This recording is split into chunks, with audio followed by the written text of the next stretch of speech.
ভারতীয় tourist visa চালু হচ্ছে খুব দ্রুতই। এই খবরগুলো পাচ্ছি আমাদের প্রতিমন্ত্রী উনিও যেটা কালকে একটা প্রোগ্রাম বললো যে দ্রুতই চালু হচ্ছে। তাছাড়া আমার তো আপডেট যেটা এখান থেকে না, আমি অন্য জায়গা থেকে আপডেট পাই, যেটা জানুয়ারির 1 তারিখে বলেছিলাম মার্চেই ট্যুরিস্ট ভিসা চালু হয়ে যাবে। অনেকে হাসাহাসি করেছে, মানে অনেক কিছু বলেছে। এখন মার্চ আসতে হয় নাই, ফেব্রুয়ারি মাসেই এখনো শেষ হয় নাই, ফেব্রুয়ারি মাসেই কিন্তু এটা নিয়ে হই হল্লো শুরু হয়েছে ট্যুরিস্ট ভিসা নিয়ে।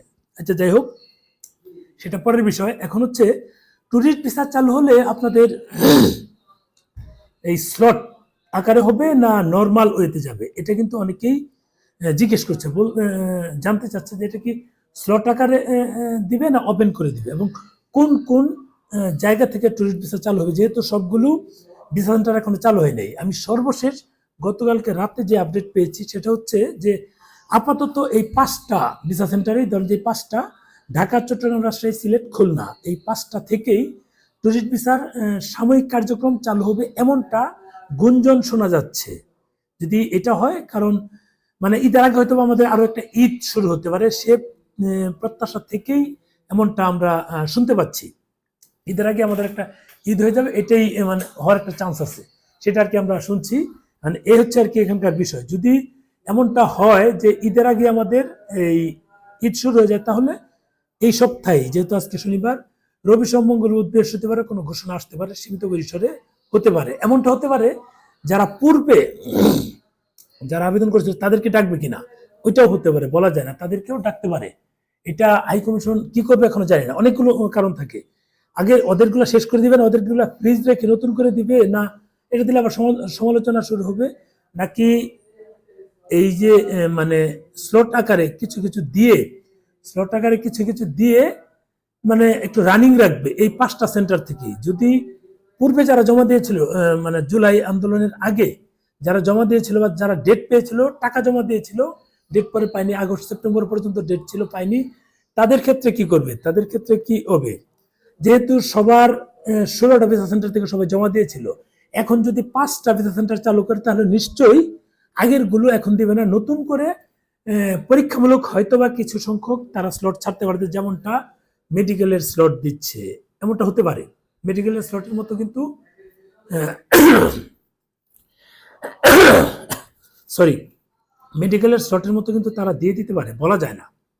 সারাদিন রোজা রাখছি, মানে একটু টান পড়ে যাচ্ছে। আচ্ছা যাই হোক, মেডিকেলের স্লট বা ডাবল এন্ট্রি বা অন্যান্য স্লটের মতো দিয়ে দিতে পারে। এইটা হচ্ছে আজকের খবর। যদি এমনটা হয় বা এইভাবে দিয়ে দেয়, তাহলে কিছু সংখ্যক হলেও তো পেলো। আগের গুলো যদি সমালোচনা হয়, সমালোচনা হলে হতেই পারে। যেমন এখন স্লট আকারে দেওয়ার ফলে হাই কমিশনের চাপ কমছে। যদি স্লট না দিত, ব্যাপক আকারে আবেদন হতো, মানুষ যে যার মতো ই করে ফেলতো। এখনো কিন্তু স্লট আকারে কেন দেওয়া, যেটা মূল বিষয় হচ্ছে যে তারা ওপেনই করে দিয়েছে, কিন্তু কিছু কিছু প্রতিষ্ঠান সেগুলো দ্রুত নিয়ে নিচ্ছে, ওই সার্ভারে, ওদের সার্ভারে ঢুকে দ্রুত তারা নিজেদের মতো করে নিচ্ছে, দ্রুত কিন্তু এই কাজগুলো করে ফেলছে, মানে ওই সার্ভারে হ্যাক করে তাদের মতো নিয়ে নিচ্ছে। এরকম অনেক লোকগুলো, আগে যেমন আমরা ইজি ভাবে পেতাম, ধরেন 1000 স্লট ছাড়লো, এটা বিভিন্ন প্রতিষ্ঠান নিয়ে নিল। যদি আনলিমিটেড স্লট থাকতো তাহলে কিন্তু এই প্যারাটা থাকতো না। আনলিমিটেড কিন্তু নাই, একদিনের জন্য স্লট দিচ্ছে, একাধিক দিনের জন্য দিচ্ছে না, তাহলে কিন্তু এই প্যারাটা থাকতো না। যেহেতু তাদের নির্দিষ্ট সংখ্যক জনবল আছে, লোক সংখ্যা পরিমাণ মতো, কাজেই তারা বেশি স্লট ছাড়লে আমরা জেনারেল পিপল পেতাম, তারা এই যে বিভিন্ন প্রতিষ্ঠান যে আটকে রাখে সেটা পারতো না। কিন্তু কিন্তু কিছু করার নেই, ওই প্রতিষ্ঠানগুলো অল্প সংখ্যক তারা দ্রুত ক্যাচ করে নিয়ে নেয়, তাদের ওখানে লোকজন যেতে আমরা বাধ্য হচ্ছে, আমরা তাদের কাছ থেকে নিচ্ছি। আমাদের এখানে 1000, 1200, 800, কখনো 500 মাঝে মধ্যে লস দিয়ে কিন্তু আমরা কাজ করছি। কেন করছি বললাম, যে আমি তো ঘুমার ভেঙে দিই, এই যে আমি কথাগুলো বলছি, এগুলো বিভিন্ন এজেন্সির মানে মানে পেটে লাথি মারা হয়। মাঝখানে ওই যে কলকাতায় ব্যাপক হোটেল ভর্তি, এটা নিয়ে আবার ভিডিও দিব, দেখবেন যে ওদের যে এজেন্সিগুলো, যে বাটপার গুলো, যে মাদার চন্দ্রগুলো মানে এই ব্যবসার সাথে যুক্ত, সাধারণ জনগণের সাথে প্রতারণা করছে, এদের কারণে হচ্ছে এই প্রবলেমটা। এরা, আচ্ছা যাই হোক, ওটা পরের বিষয়।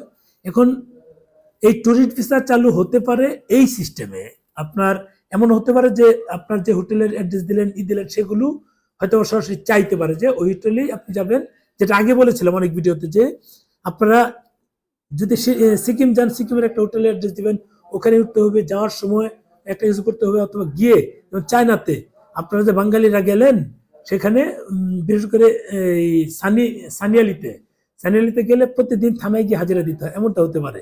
অথবা একদিন গিয়ে থানায় রিপোর্ট করতে হতে পারে, আবার বের হওয়ার আগে রিপোর্ট করতে হতে পারে যে আমি এদিন বের হলাম। এরকম একটা রেস্ট্রিকশন থাকতে পারে, আমি নিশ্চিত না, তবে সম্ভাবনা আছে এরকম রেস্ট্রিকশনের। যদি এরকম রেস্ট্রিকশন থাকে তারপরে হোক। যদি কেউ যদি কাশ্মীর চায় যেতে পারেন, কোনো অসুবিধা নেই, ওরকম দিতে পারে এমন মানে কথা শোনা যাচ্ছে। এখন যেভাবেই হোক আমাদের ভিসাটা চালু হয়ে গেলে ভালো। তাছাড়া আমাদের সরকার এখন যিনি প্রধানমন্ত্রী আছেন উনিও মানে পার্সোনালিও চাচ্ছে যে আমাদের এই ভিসাগুলো স্বাভাবিক হয়ে যায়, যেন আমাদের বাংলাদেশ থেকে যারা বিভিন্ন কাজে ভারত যাচ্ছে তাদের জন্য সুবিধা হয়ে যায়। এই হচ্ছে বিষয়। যদি এই সপ্তাহে চালু হয়ে যায় অবাক হওয়ার কিছুই থাকবে না। ভালো থাকবেন, শেয়ার দিন ভিডিওটা।